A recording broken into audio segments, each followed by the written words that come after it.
السلام علیکم۔ دیکھیے، اس کا آسان طریقہ یہ ہے کہ جو نیکی بھی انسان کرے ہمیشہ اس کے متعلق یہ سوچے، اور بلکہ یہ تو حقیقت بھی ہے، بس اس حقیقت کی یاد دہانی کرے کہ جو بھی ہوا ہے، جو نیکی بھی کی ہے، وہ اللہ کی توفیق سے کی ہے، اس کی عنایت سے کی ہے، اس نے آسان کیا ہے، تو اس میں ہمارا کیا کمال۔ اگر کوئی توفیق ملی ہے تو اس پہ اللہ کی حمد ہونی چاہیے۔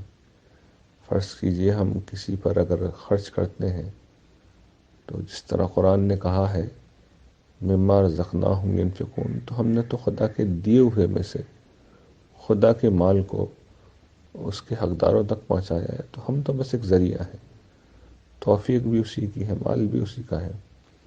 اگر کوئی عبادت کی ہے تو یہ بھی سوچنا چاہیے کہ اس کی توفیق بھی اللہ نے ہی دی ہے۔ ہاتھ پاؤں بھی اللہ کے دیے ہوئے، وقت بھی اس نے دیا، زندگی بھی اس نے دی، اور صحت بھی اس نے دی۔ تو ہم نے تو جس کا حق تھا اس کی خدمت میں پیش کیا ہے۔ یہ اللہ کی بڑی عنایت ہے کہ اس کے بعد وہ اجر بھی دیں گے، بدلہ بھی دیں گے۔ تو اصل توفیق اسی کی ہے، اسباب اسی کے ہیں، ہم بھی اسی کے ہیں۔ تو ہم نے تو بس اپنے ارادے کو استعمال کیا ہے۔ تو جب اس طرح آدمی سوچے گا تو پھر تکبر پیدا نہیں ہوگا اور اپنی بڑائی کا جذبہ پیدا نہیں ہوگا۔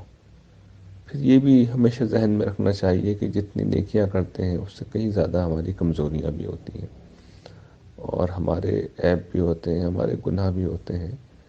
اللہ تعالیٰ نے کسی ایک گناہ پہ بھی اگر ہمیں روک لیا تو سچی بات یہ ہے کہ ہم اللہ تعالیٰ کے محاسبے اور اس کے احتساب کا سامنا کرنے کی ہمت نہیں رکھتے، ہمیں برداشت نہیں۔ تو اللہ تعالیٰ ہمارے گناہوں کو معاف کر دے، بس یہی بہت بڑی بات ہے۔ تو یہ احساس انسان کو مردہ نہیں ہونے دیتا، متکبر نہیں ہونے دیتا، اور اللہ کے ہاں اس طرح کا جو جذبہ ہوتا ہے بہت قبولیت حاصل کرتا ہے، کیونکہ حقیقت بھی یہی ہے۔ اور اللہ تعالیٰ کو یہ پسند ہے کہ بندے حقیقت کی زمین پہ کھڑے رہیں۔ تو یہ جو عاجزی ہے یہ انسان کو بہت اوپر اٹھا دیتی ہے۔ اور ایک آخری چیز اس حوالے سے حضور کی ایک دعا ہے جو ہمیشہ مستحضر رہنی چاہیے کہ یا اللہ تو مجھے اپنی نگاہوں میں حقیر رکھ اور اپنی نگاہوں میں بلند رکھ۔